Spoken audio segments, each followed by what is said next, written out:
Communion au quotidien. Bonjour amis, bienvenue à Communion au quotidien pour ce vendredi 23 septembre 2022. Je bénis le Seigneur qui vous inspire attachement pour communion au quotidien. Je prie qu'il déverse ses pluies de l'avant et de l'arrière-saison sur vous et sur votre famille. Prenons place ensemble autour de la table pour ce moment unique de communion avec Dieu en famille. Amis, nous sommes en train d'étudier l'expérimentation, c'est-à-dire notre témoignage sous la puissance du Saint-Esprit. Amis, la foi est réelle. D'autres l'ont vécue avant nous et ont influencé le monde par elle. Ils ont triomphé du monde par la foi. Ils ont été justifiés par la foi. Ils sont sauvés et pardonnés par la foi. Ils sont devenus enfants de Dieu par la foi. Amis, la foi est le seul moyen de vivre victorieusement dans le monde spirituel. Hier, nous avons vu comment Paul a déclaré que ça suffit à un magicien du nom d'Elymas Bar Jésus et lui a commandé et condamné à l'aveuglement temporaire pour avoir voulu empêcher le proconsul d'écouter la parole de Dieu. Gloire soit rendue à notre Père céleste. Gloire soit rendue au Saint-Esprit qui a su parler au proconsul Sergius Paulus qui s'est donné à Christ. Amen. Aujourd'hui, nous allons voir ensemble le Jésus de l'histoire. Le Jésus de l'histoire. Nous allons voir le premier discours magistral de Paul comme prédicateur, comme évangéliste. Voilà, amis. Je ne vais pas pouvoir tout vous lire puisque le discours est relativement long, mais je vais seulement vous lire quelques fragments de ce texte. Il a dit que de Perge, ils poursuivirent leur route et arrivèrent à Antioche de Pisidie. Étant entrés dans la synagogue le jour du sabbat, ils s'assirent et voilà, après la lecture de la loi, et des prophètes, les chefs de la synagogue leur envoyèrent dire: hommes, frères, si vous avez quelques exhortations à adresser au peuple, parlez.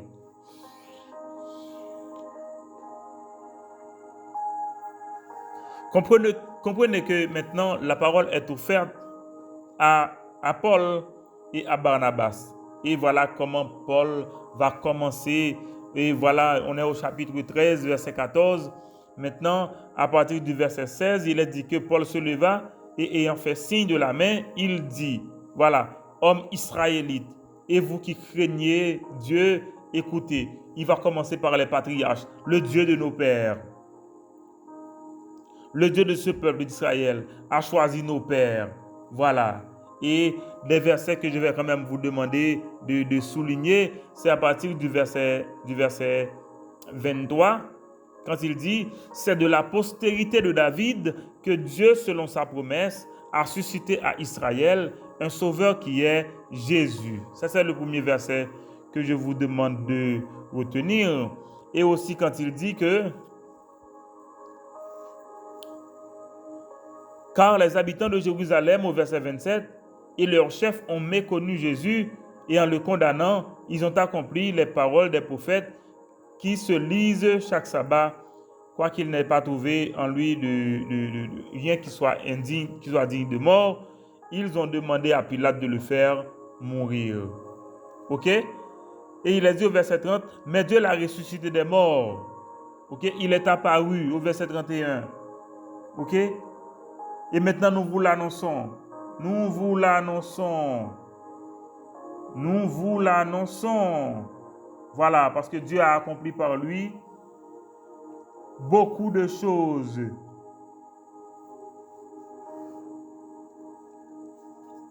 Il est dit au verset 38, sachez donc, hommes frères, que c'est par lui que le pardon des péchés vous est annoncé. Et le verset 39, et quiconque croit en lui est justifié par lui de toutes les choses dont vous ne pouviez être justifiés par la loi de Moïse, etc. Et le verset 43 dit, à l'issue de l'assemblée, beaucoup de Juifs et de prosélytes pieux suivirent Paul et Barnabas, qui s'entretinrent avec eux et les exhortèrent à rester attachés à la grâce de Dieu. Voilà, amis, je vous lis quelques parties de ce passage pour ne pas vous lire les quelques vingtaines de versets qui se trouvent dans ce texte. Voilà. Le discours magistral de Paul comme évangéliste, comme prédicateur, il va présenter le Jésus de l'histoire. Regardez bien, amis, quand il dit « C'est de la postérité de David que Dieu, selon sa promesse, a suscité à Israël un sauveur qui est Jésus. » C'est sans filtre. Paul parle. Barnabas et Paul arrivent dans une synagogue en Pisidie. Et là, la parole leur est accordée et Paul prend la parole pour montrer que le Jésus qui a été crucifié, qui est ressuscité, qui est élevé, qui est déclaré Seigneur, il est le Jésus de l'histoire. Autrement dit, l'histoire doit conduire à Jésus. Est-ce que vous êtes là? L'histoire doit conduire à Jésus. Et c'est le premier détail que nous allons voir maintenant. Autrement dit, tout l'enseignement de l'Ancien Testament conduit à Jésus, le Seigneur promis à Israël. Au verset 23, c'est de la postérité de David que selon sa promesse, Dieu a suscité à Israël un sauveur qui est Jésus. Vous vous rappelez en 2 Samuel chapitre 7, quand Dieu avait promis à David une maison, c'est-à-dire une dynastie, et il a dit que ton règne sera éternel, parce qu'il y aura quand même quelqu'un de ta postérité pour toujours assis sur le trône. Vous imaginez que David n'a pas vécu pour toujours. Vous imaginez qu'aucun membre de la famille de David allait vivre pour toujours. Eh bien là, la Bible a voulu faire référence au règne divin de Jésus-Christ, lui qui va régner éternellement et pour toujours. Donc, Paul a bien interprété ce passage pour dire que c'est de la postérité de David que selon sa promesse, Dieu a suscité à Israël un sauveur qui est Jésus. Mais vous allez voir que les Juifs allaient faire preuve d'une grande ignorance spirituelle. Ok? D'une grande ignorance spirituelle, d'un manque d'intelligence. Voilà, il est venu, mais il est méconnu par les autorités juives qui le font mourir. Peut-être que si Jésus était venu aujourd'hui, est-ce qu'on allait le reconnaître? Est-ce qu'on allait le reconnaître sur le label qu'il allait venir? Je ne sais pas. Quelle enveloppe il allait prendre? Je ne sais pas. Mais il est venu, méconnu par les autorités juives qui le font mourir. Il est dit, car les habitants de Jérusalem et leurs chefs ont méconnu Jésus et on l'a condamné. Et ainsi, ils ont accompli les paroles des prophètes, quoiqu'ils n'aient trouvé en lui rien qui soit digne de mort. Ils ont demandé à Pilate de le faire mourir. Mais la Bible dit, amis, Dieu l'a ressuscité. Dieu l'a ressuscité et l'a fait Seigneur. Dieu l'a ressuscité des morts et il est apparu. Il est relevé par le Père et il est déclaré Seigneur. Et nous, voilà, Paul dit, nous vous annonçons cette bonne nouvelle que la promesse faite à nos pères, Dieu l'a accomplie pour nous, leurs enfants, en ressuscitant Jésus, selon ce qui est écrit dans le psaume 2e, tu es mon fils, je t'ai engendré aujourd'hui. Et voilà, amis, le clou de ce discours, c'est que Paul a pu dire aux Juifs d'Antioche que pardon et justification sont disponibles par la foi en Jésus-Christ. J'aurais aimé vous dire la même chose, amis. Je vous le dis. Pardon et justification sont disponibles maintenant par la foi en Jésus-Christ. Et il a dit, c'est par lui que le pardon des péchés vous est annoncé. Par la foi en Jésus-Christ, quiconque, quelle que soit la personne, est justifié de toutes les choses dont personne ne pourrait être justifié par la loi de Moïse. Avec une mise en garde. Parce qu'à l'issue de l'assemblée, beaucoup de Juifs et de prosélytes pieux suivirent Paul et Barnabas qui s'entretinrent avec eux et les exhortèrent à rester attachés à la grâce de Dieu. Voilà, amis.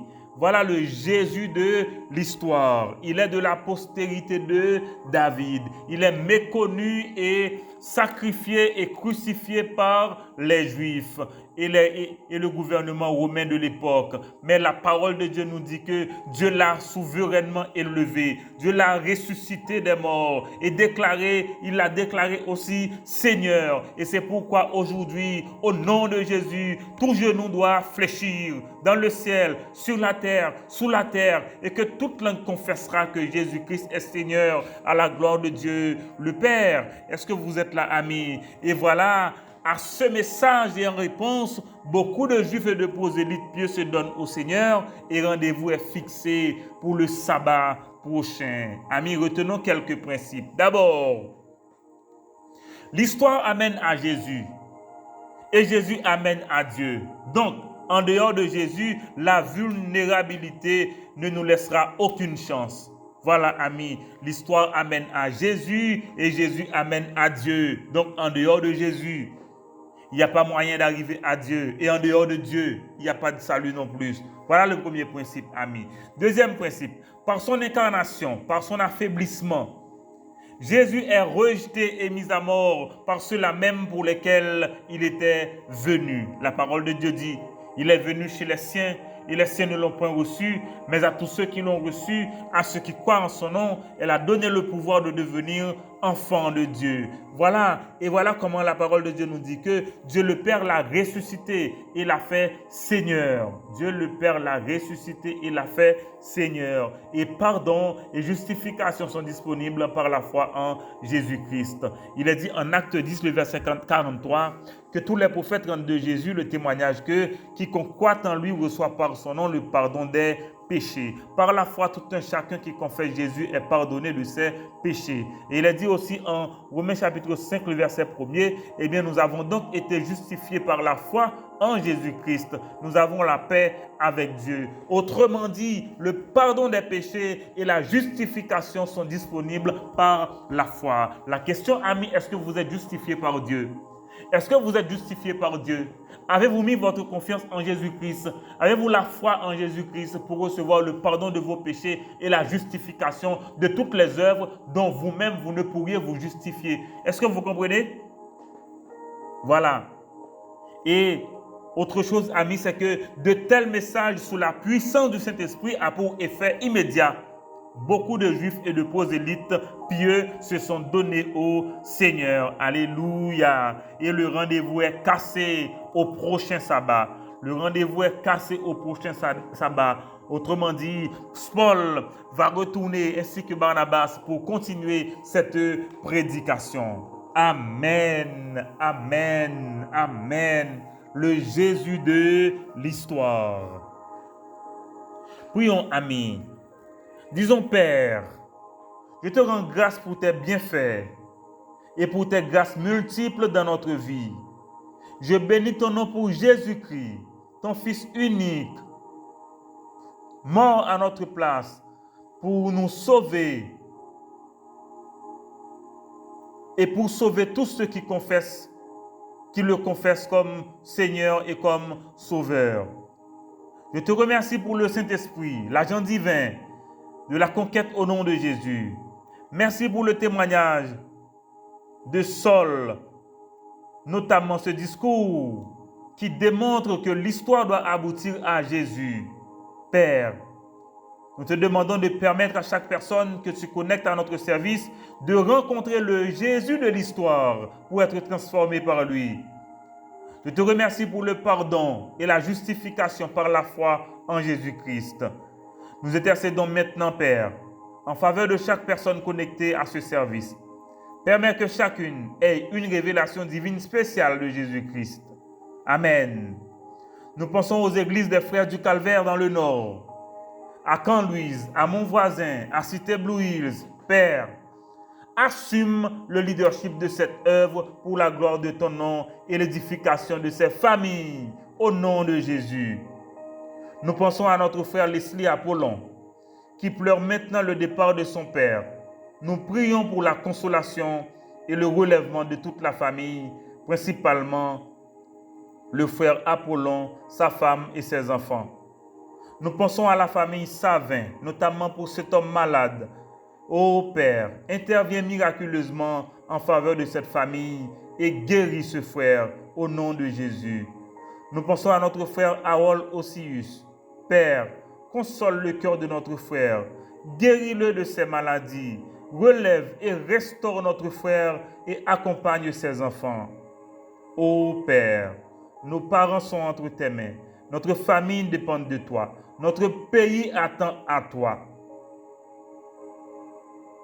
Et c'est au nom de Jésus que nous t'adressons notre prière. Amen. Disons Amen, amis. Amen. Amen. Voilà comment, amis, on est arrivé maintenant à cette leçon-là sur le Jésus de l'histoire. C'est une histoire merveilleuse. La question que j'ai pour vous, avant de vous laisser, c'est: avez-vous déjà rencontré le Jésus de l'histoire? Ah oui, amis, le Jésus de l'histoire. Je prie pour une rencontre aujourd'hui avec le Jésus de l'histoire. Et je vous souhaite une journée excellente avec le Jésus de l'histoire et sous la puissance du Saint-Esprit. Bonne journée, amis.